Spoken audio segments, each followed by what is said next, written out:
Hello दोस्तों, हमारे नए ब्लॉग पर स्वागत है। दोस्तों अभी सुबह का 7:56 हो रहा है दोस्तों। और दोस्तों सूर्य भगवान देख सकते हैं, आपको दिख रहा होगा।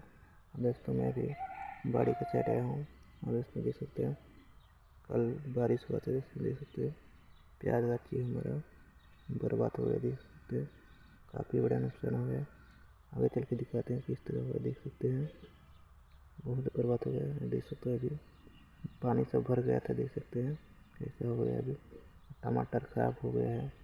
देख सकते हैं इधर सामने वाले बाड़ी में देख सकते हैं ये भी खराब हो गया है। देख सकते हैं और देख सकते हैं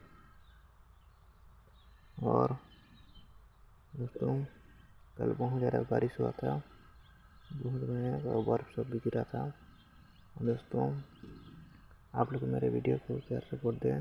और दोस्तों वीडियो बनाने में बहुत ज़्यादा मेहनत लगता है, तो दोस्तों आप सब लोग वीडियो अगर अच्छा लगता है लाइक करें।